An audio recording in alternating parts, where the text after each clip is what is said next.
जय हिंद साथियों। आगामी लेखपाल भर्ती परीक्षा के लिए ग्रामीण विकास प्रवेश के 7वें एपिसोड में आपका फिर से एक बार स्वागत है। यदि आपने 6 एपिसोड नहीं देखा है और हिंदी तथा जीके का प्रैक्टिस से नहीं देखा तो देरी किस बात का, अभी जाएं वीडियो के नीचे डिस्क्रिप्शन में उसका लिंक है और उसे जरूर देखिए।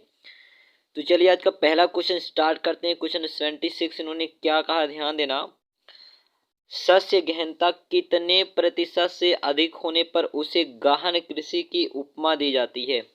ध्यान देना, सस्य गहनता क्या होता है? एक वर्ष में एक ही कृषि क्षेत्र पर उगाए जाने वाली फसलों की संख्या। ठीक है, एक वर्ष में एक ही कृषि क्षेत्र पर उगाए जाने वाली फसलों की संख्या को सस्य गहनता कहते हैं। और ये जब, ध्यान देना, 200% से जब अधिक हो जाती है तो इसे क्या कहते हैं?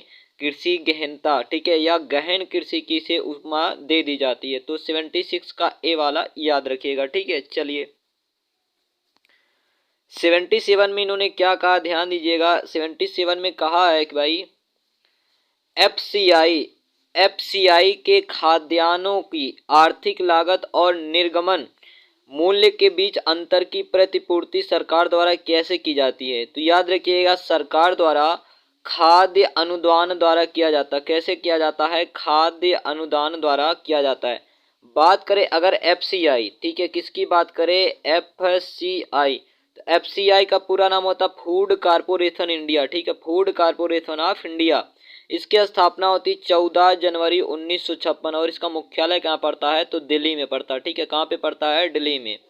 तो याद रखिएगा, इसकी स्थापना 14 जनवरी 1965 को होता है। एफसीआई का पूरा नाम क्या होता है? Food corporation of India. ठीक है, तो 77 का कौन सा याद रखिएगा? बी वाला आप याद रखिएगा। ठीक है, चलिए क्वेश्चन नंबर बात करते हम लोग 78। इन्होंने क्या कहा, ध्यान देना। पर्माकल्चर किसका पर्याय है? पर्माकल्चर किसका पर्याय है? तो याद रखिएगा, परमा जो कल्चर है, पर्माकल्चर, इसको सतत कृषि भी कहते हैं। ठीक है, सतत कृषि यानी कि कॉन्टिन्यूअस एग्रीकल्चर भी इसे कहते हैं। भूमि प्रबंधन से रिलेटेड विशेष दृष्टिकोण है। ठीक है, भूमि प्रबंधन से रिलेटेड ये एक विशेष दृष्टिकोण है। और ये ध्यान देना, पारिस्थितिकी कृषि से रिलेटेड है। ठीक है, किसका? पारिस्थितिकी कृषि। तो 78 का कौन सा? 78 का ए वाला याद रखिएगा। 79 में इन्होंने क्या कहा, ध्यान दीजिएगा। भारत में सामान्यतः खेती की कौन सी पद्धति अपनाई जाती है? भारत में सामान्यतः खेती की कौन सी पद्धति अपनाई जाती है? तो याद रखिएगा, भारत में सामान्यतः खेती की मिश्रित पद्धति अपनाई जाती है। मिश्रित पद्धति क्या होती है? तो मिश्रित पद्धति कहिए या मिश्रित खेती कहिए, इसमें क्या होता है? तो फसल उत्पादन के साथ साथ, ठीक है, जब फसल उत्पादन के साथ साथ पशुपालन भी किया जाता है तो इसी को क्या बोला जाता है? मिश्रित खेती कहा जाता है। ठीक है, मिश्रित खेती का क्या आशा है? तो फसल उत्पादन के साथ साथ पशुपालन करना ही क्या कहलाता है? मिश्रित खेती कहलाता है। ठीक है, तो 79 का सी वाला याद रखिएगा। भारत में सामान्यतः किस खेती का पद्धति पाया जाता है? तो मिश्रित खेती। ठीक है, कृषि के साथ साथ पशुपालन भी। ठीक है, चलिए 80 की बात करते हैं इन्होंने। 80 में क्या कहा भैया? ड्रिप सिंचाई। ड्रिप सिंचाई पद्धति का जन्म स्थान कहाँ माना जाता है? तो याद रखिएगा, ड्रिप सिंचाई क्या होता है? पौधों को उनकी जड़ों में पाइप के द्वारा बूंद बूंद कर पानी देना ड्रिप सिंचाई कहलाता है, या इसी को ड्रिप इरिगेशन भी कहते हैं। ठीक है, पौधों को पाइप के माध्यम से बूंद बूंद कर पानी देना ही क्या कहलाता है? ड्रिप सिंचाई। इसी को ड्रिप इरिगेशन भी कहते हैं या टपक सिंचाई भी कहते हैं। और इसका जन्मस्थली माना जाता है इजराइल में। ठीक है, इजराइल की राजधानी यरूशलेम। ठीक है, सिमका ब्लोग। ठीक है, सिमका ब्लोग नामक वैज्ञानिक ने सर्वप्रथम सन 1940 में इसे देखा था। ठीक है, और 1964 में इसका विकास किया गया। ठीक है, क्या इसका विकास कब किया गया? तो 1964 में। तो याद रखिएगा, ड्रिप सिंचाई इजराइल का इसका जन्म स्थान। ठीक है, 81 में इन्होंने कहा भैया, 81 में भूरी क्रांति का संबंध किससे है? भूरी क्रांति का संबंध किससे है? तो याद रखिएगा, भूरी क्रांति का जो संबंध है वो उर्वरक उत्पादन से। किससे है? उर्वरक उत्पादन से है। ठीक है, रजत क्रांति की बात करें तो अंडे उत्पादन। ठीक है, रजत क्रांति क्या हो जाएगा? अंडे उत्पादन। ठीक है, चलिए दूध के लिए बात करें तो ऑपरेशन फ्लड। ठीक है, ऑपरेशन फ्लड जो था ये आपका किससे रिलेटेड था? तो दूध से रिलेटेड था। क्या? Operation flood. ठीक है, तो याद रखिएगा, यहाँ पे आपका सही हो जाएगा। और नीली क्रांति आपका हो जाएगा तो मत्स्य उत्पादन। ठीक है, नीली क्रांति मत्स्य उत्पादन। तो यहाँ पे 81 का याद रखिएगा, भूरी क्रांति का संबंध किससे होता है? तो उर्वरक यानी कि खाद्य उत्पादन से। ठीक है, चलिए 82 की बात करते हैं, इन्होंने क्या कहा, ध्यान दीजिएगा। इन्होंने कहा भैया अमरूद उत्पादन के लिए निम्नलिखित में से कौन सा जोड़ा प्रसिद्ध है। तो याद रखिएगा उत्तर प्रदेश का आगरा व इलाहाबाद, ठीक है। आगरा व इलाहाबाद जो है ये क्या है, अमरूद उत्पादन के लिए फेमस है, ठीक है। तो चलिए नेक्स्ट बात करते हैं, क्वेश्चन नंबर 83 में इन्होंने क्या कहा। तो 83 में इन्होंने कहा भैया भारत में दूध उत्पादक राज्यों में उत्तर प्रदेश का कौन सा स्थान है। तो याद रखिएगा भारत में 2017-18 की अगर बात करें, 2017-18 के आंकड़ा के अनुसार लगभग 29,052 टन, ठीक है, 29,052 टन जो है दूध जो है उत्तर प्रदेश में उत्पादन हुआ। इसी के साथ उत्तर प्रदेश दूध उत्पादन में भारत में क्या है, पहले स्थान पे आता है। दूसरे स्थान पे कौन आता है, तो राजस्थान आता है, ठीक है। तो 83 का कौन सा याद रखिएगा, ए वाला आपका सही हो जाएगा। 84 की बात करते हैं, इन्होंने क्या कहा, ध्यान दीजिएगा। निम्नलिखित जोड़े में से किसमें उत्तर प्रदेश संपूर्ण देश में अग्रणी है। तो याद रखिएगा गेहूं हो गया, जौ हो गया, मूंगफली हो गया और गन्ना, ठीक है। गेहूं, जौ, मूंगफली, गन्ना, इसमें क्या है, उत्तर प्रदेश पूरे देश में यानी कि अपने भारत देश में क्या है, तो आपका अग्रणी है, ठीक है। 84 की बात करते हैं, 85 85 की बात करते हैं, इन्होंने क्या कहा, उत्तर प्रदेश की सर्वाधिक महत्वपूर्ण खाद्यान्न फसल कौन सी है। तो याद रखिएगा उत्तर प्रदेश की जो सर्वाधिक महत्वपूर्ण खाद्यान्न फसल है वो कौन सी है, तो गेहूं है, ठीक है। कौन सी है, गेहूं है। तो याद रखिएगा 85 का कौन सा हो जाएगा, डी वाला, ठीक है। चलिए 86 में क्या कहा इन्होंने, ध्यान देना। उत्तर प्रदेश में सर्वाधिक उत्पादन वाला तिलहन कौन सा है। उत्तर प्रदेश में सर्वाधिक उत्पादन वाला तिलहन कौन सा, तो याद रखिएगा आपका कौन सा, सरसों, ठीक है।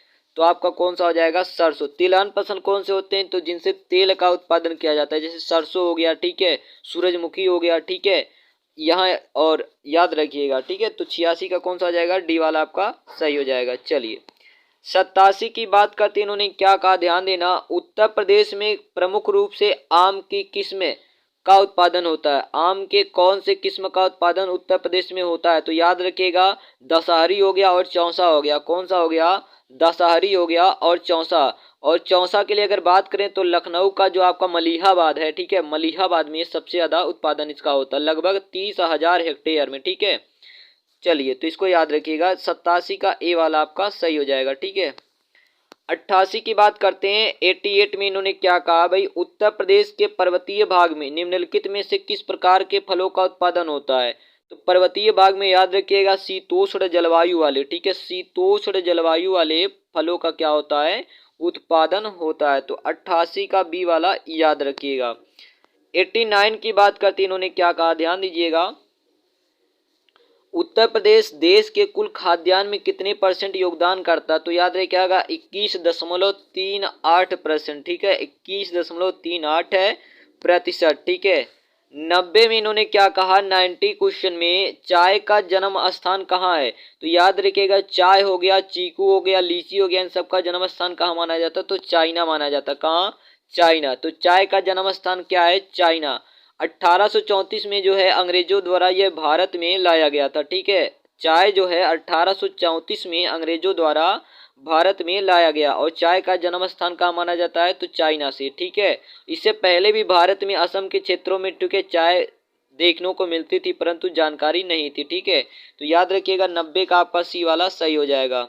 चलिए 91 की बात करते हैं, इन्होंने क्या कहा, ताजे जल की मछली उत्पादन में भारत का कौन सा स्थान है। तो याद रखिएगा भारत का स्थान दूसरा है, ठीक है, जबकि प्रथम स्थान किसका है, तो चाइना का है, ठीक है। ताजे जल की मछली उत्पादन में भारत का स्थान कौन सा विश्व में, तो दूसरा स्थान है, और चाइना का कौन सा स्थान है, तो प्रथम स्थान है, ठीक है। इसके अतिरिक्त बात करें तो भारत झींगा मछली उत्पादन करने वाला सबसे बड़ा, ठीक है, सबसे बड़ा है, ठीक है। विश्व में सबसे ज्यादा झींगा मछली का उत्पादन होता है भारत में, और सबसे बड़ा निर्यातक भी कौन है झींगा मछली का, तो भारत है। भारत की सबसे स्वादिष्ट मछली किसे कहा जाता है, तो रोहू को कहा जाता है, ठीक है। चलिए तो 91 का आप लोग बी वाला याद रखिएगा। 92 की बात करते इन्होंने क्या कहा, ध्यान दीजिएगा।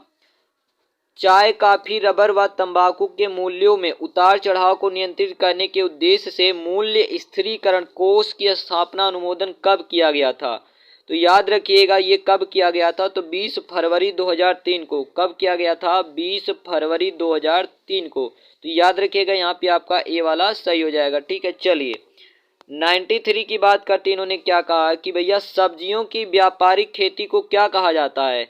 तो सब्जियों की व्यापारिक खेती को याद रखिएगा, यहाँ पे आ रहा ओलेरी कल्चर। ठीक है, क्या कहते हैं, ओलेरी कल्चर। सब्जियों की व्यापारिक खेती को ओलेरी कल्चर कहा जाता है। ओली, ठीक है, ओला, यहाँ पे ओला आ रहा है, एक शब्द आ रहा है ओला से, आप आलू से रिलेट कर लेना। तो आलू क्या, सब्जी। तो सब्जियों की व्यापारिक खेती का संबंध किससे है, ओलेरी कल्चर। हार्टिकल्चर की अगर बात करें तो ध्यान देना उद्यान विज्ञान से रिलेटेड है। सिल्वीकल्चर की अगर बात करें तो ध्यान देना ये वनवर्धन से रिलेटेड है। ठीक है, इसको याद रखिएगा। तो 93 का बी वाला आपका सही हो जाएगा।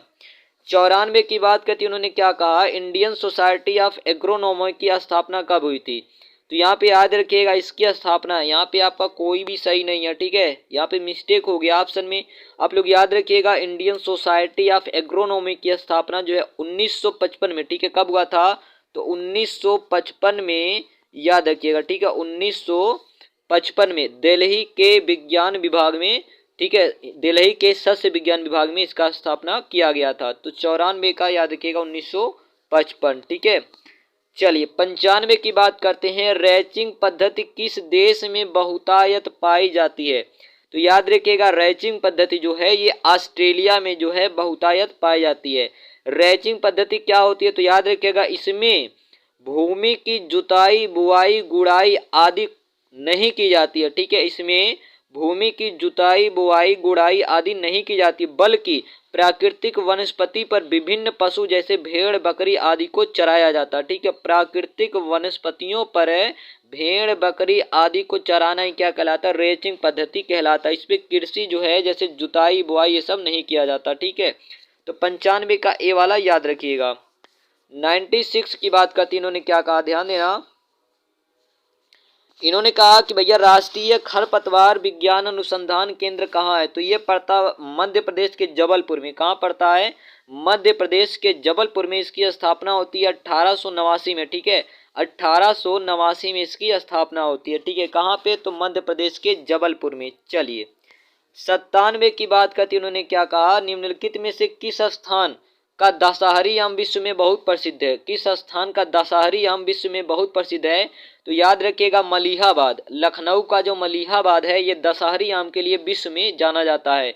अगर बात करें दशहरी आमों का स्वर्ग कौन सा स्थान है, तो मलिहाबाद को। ठीक है, मलिहाबाद को क्या कहा जाता है, तो दशहरी आमों का स्वर्ग कहा जाता है। उत्तर प्रदेश के 14 बेल्ट में आम उगाया जाता है। ठीक है, उत्तर प्रदेश के 14 बेल्ट में आम उगाया जाता है, जिसमें सबसे प्रमुख कौन है, तो मलिहाबाद, लखनऊ। यहाँ पे लगभग 30,000 हेक्टेयर में केवल आम का पैदावार किया जाता है। तो 97 का डी वाला याद रखिएगा, मलिहाबाद, लखनऊ, दशहरी आम। आगे बात करते हम लोग 98 में इन्होंने क्या कहा, ध्यान दीजिएगा। 98 में इन्होंने कहा कि भैया international crop research institute for the semi arid tropics कहाँ है। तो याद रखिएगा international crop research institute for the semi arid tropics ये आपका पड़ता है हैदराबाद, भारत में। ठीक है, कहाँ पड़ता है, हैदराबाद, भारत में। आपका डी वाला सही हो जाएगा, कौन सा, हैदराबाद, भारत आपका सही हो जाएगा। ठीक है, तो याद रखिएगा 98 का डी। चलिए 99 की बात करते हैं हम लोग कि भैया उत्तर प्रदेश के उत्तरी भाग को किन देशों की सीमाएं स्पर्श करती है। तो याद रखिएगा नेपाल। ठीक है, चलिए 100 की बात करते हैं। आज का लास्ट क्वेश्चन है आपका, क्या कह रहे हैं, ध्यान दीजिएगा। राष्ट्रीय कृषि नीति, ठीक है, राष्ट्रीय कृषि नीति में कृषि विकास लक्ष्य कितने % निर्धारित किया गया है। तो याद रखिएगा लगभग 4%। ठीक है, कितना, 4% निर्धारित किया गया है। ठीक है, तो यहाँ पे आपका मोस्ट इंपॉर्टेंट 25 क्वेश्चन कंप्लीट होता है। ठीक है, आई होप आपको वीडियो पसंद आएगा। वीडियो पसंद आए तो वीडियो को लाइक करना, चैनल को सब्सक्राइब करना मत भूलना। स्वस्थ रहें, स्वच्छ रहें, मिलते हैं अगले वीडियो में। धन्यवाद।